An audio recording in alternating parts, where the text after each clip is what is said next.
We've got a 2015 Ford Explorer in the shop. Customer complaint is no defrost, and it does not have a defrost. It's not blowing out defrost. It's blowing, and it'll change from hot to cold. It's just not blowing out the defrost. It's stuck on these vents here. I can change. I got it on the floor right now. It's not blowing out the floor, but I can set it to defrost. And it doesn't change, so that blend door, or not blend door, the mold door actuator is stuck. It's stuck on vents.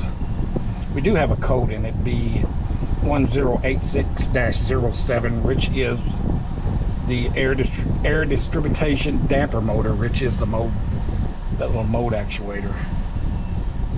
And anyway, that's on the driver's side up underneath the dash. There is some misconception about you have to remove the whole dash. You don't have to remove the whole dash. Ford doesn't even say remove the whole dash. But anyway, there's a big difference in pricing according to what pricing manual you use. Was this is one, and it's saying that 6.3 hours to 5.7 hours.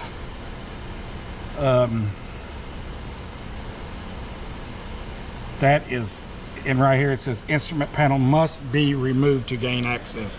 That is false. So, you know, it just depends on how they look this up, on how they're going to price it to you. But if you go to, let's see here, here's another one. This is motor labor guide on the defrost. It's 2.8 hours, which is more likely what the time should be. But that picture of that mold motor floor, it's a defrost panel floor mode actuator. It's at the top side right there. If we was looking straight on at it, but the dash was removed. It's this one right here, and it's got 3 bolts in it. Anyway, we'll take that off, and then we'll manually turn that door and make sure there's nothing hanging the door up. Make sure a 8-pin or something didn't fall down there and hang the door up before we put a new motor on it. But most likely it is the motor. That's kind of common.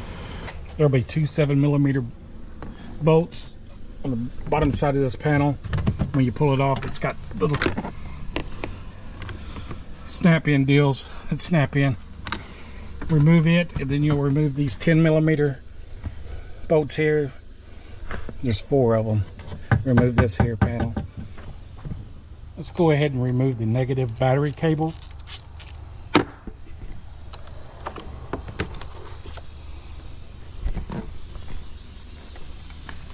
Then you're going to want to remove these 3 nuts, or not nuts, but bolts, 7mm, up under the this panel here, lower column panel here. It'll be up in here in 3 different spots. And when you get ready to remove it, the upper and the lower is snapped together. Grab it by the back, pull it down, wiggle it around, and it'll pop off. And when you go back with it, they'll snap back together. It kind of hooks back in here on these little hooks, and then it snaps in the front here. Next, we're going to take this little trim cover off right here. We'll just get you something and start working around these sides. Loosen it up from the clips. Kind of pry it out like that. Let your steering column down. This one is down. And just kind of work it out of there. It's hooked onto this upper column panel.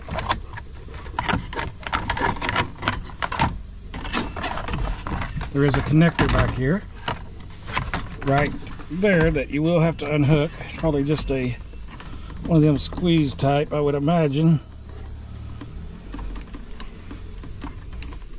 Yeah, I can feel it.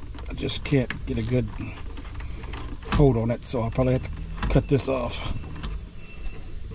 Cut the video off, not the wires. Alright, you'll have 4 7mm screws to get the instrument cluster out. One here, one here, one here, and then one on the other end over here.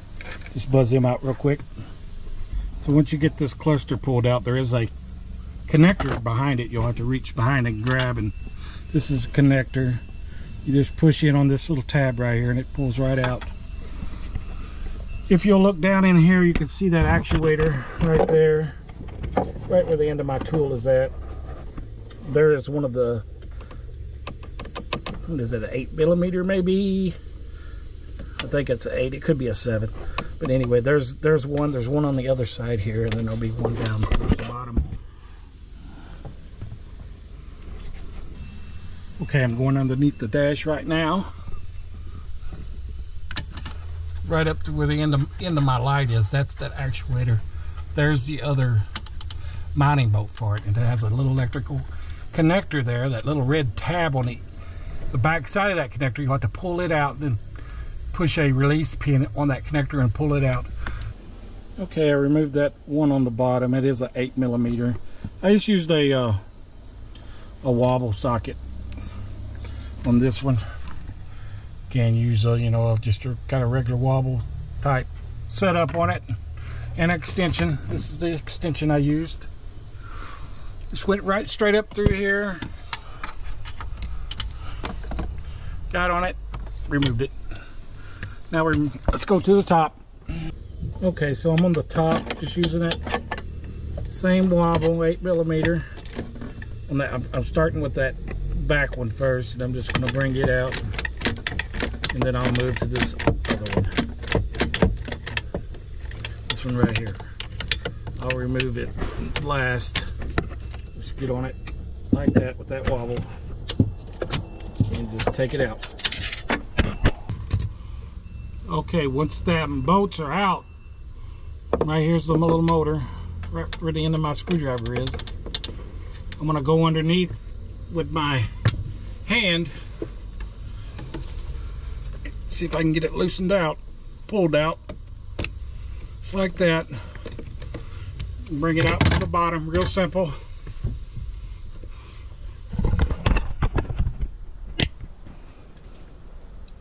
And that's it right there. Now this will only go in one way. If you look on here, on these splines, it'll have a gap in one of these splines here. So when you reach up there to go back with it, you may have to search around like this with it till you find where it slides in. That's the new one. That's the part number. They do make aftermarket ones.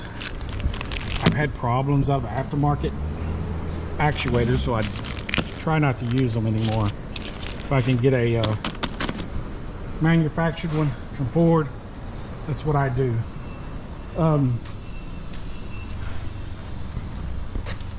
When you're going back with the bolts, just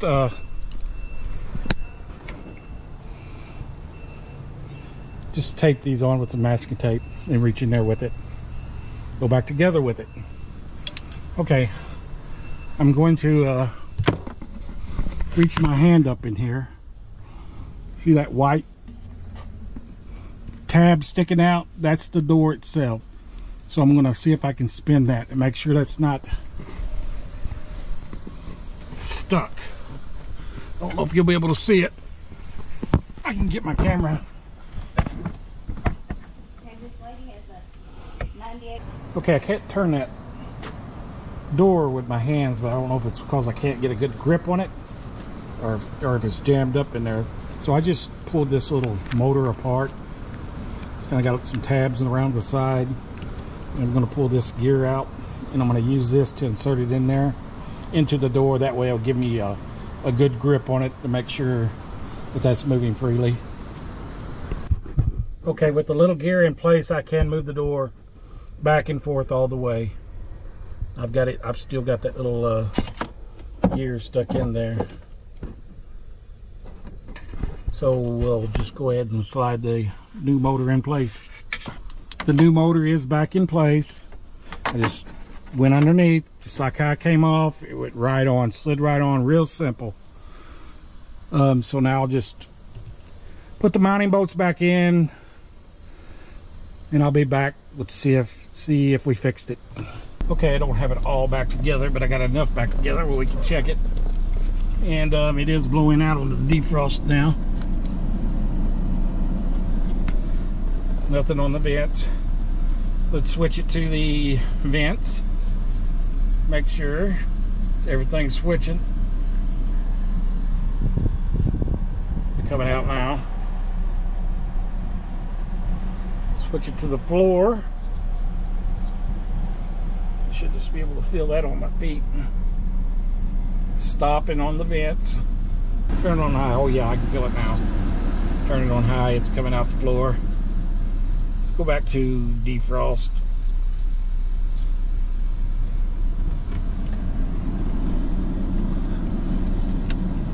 Yep. So that fixed it. Anyway, if you like this video, please like and subscribe. So if you're getting a hugely high, is that how you say it? Hugely a hugely high price for doing that, then they're probably looking at the wrong data on that, on how to do it.